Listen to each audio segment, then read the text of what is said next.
25 number নিশ্চিত। মাত্র একটা অধ্যায় অর্থাৎ পরিসংখ্যান পড়েই তুমি 100-তে 25 নাম্বার তুলতে পারবে পরীক্ষায়, যদি তুমি এসএসসি 26 ব্যাচের স্টুডেন্ট হও এবং তোমার সাবজেক্ট হয় সাধারণ গণিত। অর্থাৎ তুমি যদি এবার ক্লাস 10-এ থাকো, 26 সালে তুমি এসএসসি পরীক্ষা দিবা, তোমার জন্য এই সুযোগটা আছে, এটা আর কারোর জন্য নাই। তোমার সিলেবাসে আছে 8টা অধ্যায়, এই 8টা অধ্যায় থেকে একটা অধ্যায় পড়বা, তোমার জন্য 25 নাম্বার নিশ্চিত। তোমার বিভাগ হচ্ছে 4টা বিভাগ থেকে তোমার টোটাল 8টা সৃজনশীল আসবে, সেখান থেকে তোমাকে 5টা আনসার করা লাগবে। বীজগণিত থেকে 2টা আসবে, জ্যামিতি থেকে 2টা আসবে, ত্রিকোণমিতি থেকে 2টা আসবে এবং পরিসংখ্যান থেকেও 2টা আসবে। তোমার কমপক্ষে এখান থেকে একটা আনসার করা লাগবে, এখান থেকে একটা আনসার করা লাগবে, এখান থেকে একটা, এখান থেকে একটা। তো প্রত্যেক বিভাগ থেকে তোমার একটা করে মোট 4টা আনসার করতে হবে। তো বাকি আছে আরো একটা, তোমার মোট কয়টা? মোট 5টা সৃজনশীল। তো টোটাল হয়েছে কয়টা? 4টা। আরো একটা বাকি আছে না, এটা তুমি যে কোনো বিভাগ থেকে তুমি আনসার করতে পারবা। বীজগণিত, জ্যামিতি, ত্রিকোণমিতি, পরিসংখ্যান, যে কোনো বিভাগ থেকে তুমি আনসার করতে পারবা, বুঝছো? তো তুমি চাইলে পরিসংখ্যান থেকে আনসার করবা। যদি তোমার এগুলোতে প্যারা হয়, তুমি এখান থেকে আনসার করো, 2টা সৃজনশীল। তো তুমি পরিসংখ্যান থেকে কমপক্ষে একটা আনসার তো তোমার করতেই হবে, তুমি 2টা আনসারও করতে পারবা।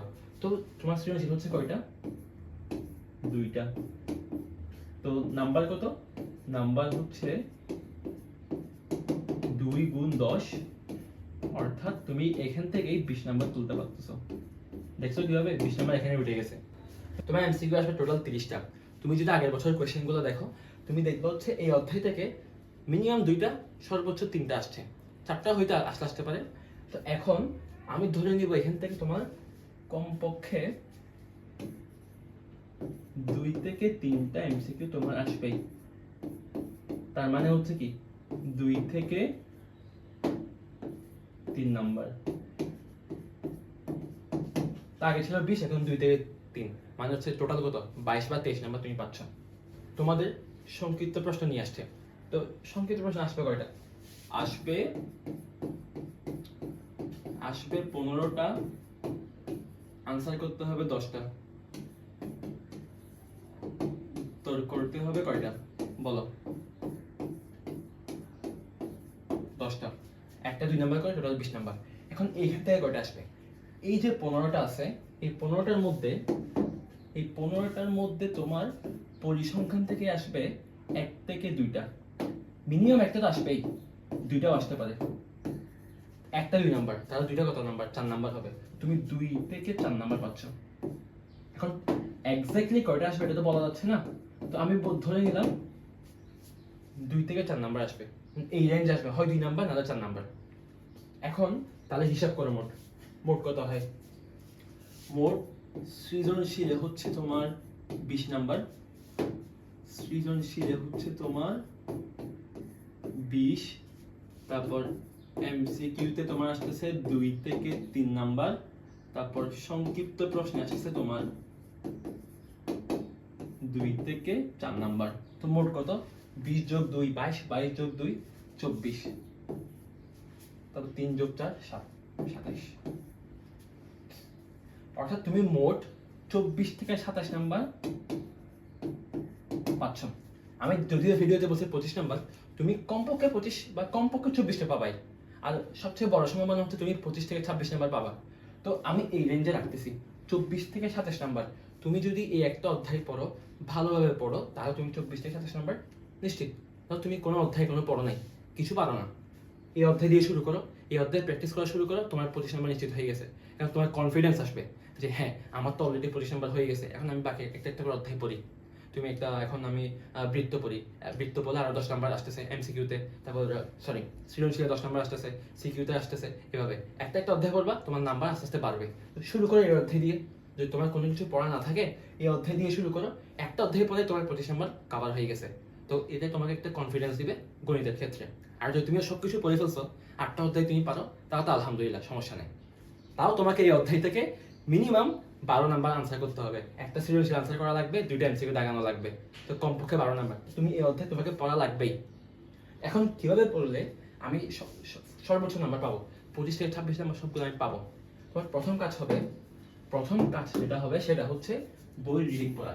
এখানে অনেকগুলা জ্ঞানমূলক এমসিকিউ আসে, সবসময় যে অঙ্ক আসে এরকম না, জ্ঞানমূলকও আসে। তো তোমার ওগুলো পড়া লাগবে। তো বই রিডিং, বই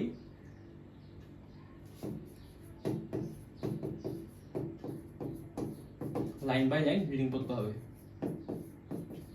লাইন বাই লাইন রিডিং পড়তে হবে। পারলে তুমি দাগায় দাগায় পড়বা এবং এমসিকিউর জন্য পড়বা এবং হচ্ছে ইনফরমেশনগুলো মনে রাখার চেষ্টা করবা। তারপর হচ্ছে তারপর আসে তোমার কি বলে সংক্ষিপ্ত প্রশ্নের জন্য পড়া লাগবে। তোমার এখানে যেসব সব সংজ্ঞা তোমার পড়া লাগবে, সব সংজ্ঞা তোমার মুখস্থ করা লাগবে, বুঝে বুঝে মুখস্থ করবা জিনিসটা আসলে কি বোঝায়। তোমাকে উপাত্তের সংজ্ঞা বলতে পারে, তোমাকে মধ্যকের সংজ্ঞা, তারপর হচ্ছে গড়ের সংজ্ঞা জিজ্ঞেস করতে পারে, তারপর গণসংখ্যা বহুভুজ কিভাবে আঁকে, কিভাবে মানে ওই জিনিসটা কি। তোমাকে যত ধরনের টার্ম এখানে আছে সবগুলো তুমি পড়বা, গাইড থেকে পড়ো, যেখান থেকে পড়ো, তোমার সবগুলো লিস্ট একসাথে থাকবে, ওইখানে তুমি পড়বা, মুখস্থ করবা, পরীক্ষায় আসলে লিখে দিবা, শেষ। তারপর আসে হচ্ছে সকল সূত্র পারতে হবে। এই অধ্যায়ের সূত্র খুব বেশি নাই, যা আছে সবগুলো একেবারে সহজ। সূত্রগুলো শিখবা, প্র্যাকটিস করবা, তাহলে তোমার কি মনে থাকবে। তারপর যে কাজটা করবা, বোর্ডে আসা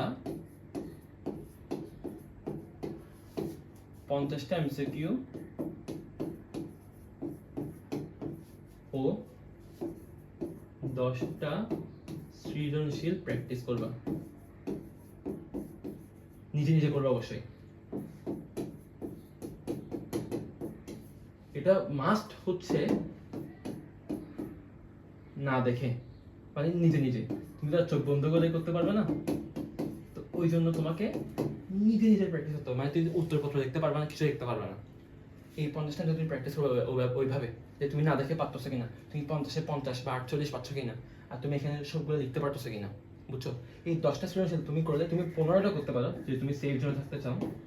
তো এর বাইরে এখানে তুমি যেসব কোয়েশ্চেন পাবা, এই টাইপের বাইরে তোমার কোনো কোয়েশ্চেন আসবে না। তো তোমার কি কি কোয়েশ্চেন আসে, সংক্ষিপ্ত পদ্ধতির গড় বের করা, নর্মালি গড় বের করা, প্রচুরক মধ্যক এগুলো বের করা, তারপর হচ্ছে গণসংখ্যা বহুভুজ আঁকা, অজীব রেখা, তারপর আয়ত লেখ, এই কয়েকটা গ্রাফ টাইপের জিনিস এগুলো আঁকা, এগুলো শিখবা। একেবারে নিজে নিজে একটা কোয়েশ্চেন ধরে তুমি নিজে নিজে করার ট্রাই করবা, তারপর আনসার দেখবা যে মিলতেছে কিনা, তুমি কোনো কিছু মিস করছো কিনা, কোনো পয়েন্টে মিস আছে কিনা। আর আমাদের কোর্সে তো তোমাদের এই অধ্যায়ের ক্লাস হবে, তখন তোমাকে সম্পূর্ণ এই অধ্যায়টা পড়াই দেওয়া হবে এবং এমনভাবে পড়ানো হবে যাতে তুমি 25 নাম্বার নিশ্চিতভাবে তুলতে পারো। তো এই গেল কথা, তুমি এই অধ্যায়টা ভালোভাবে পড়বা।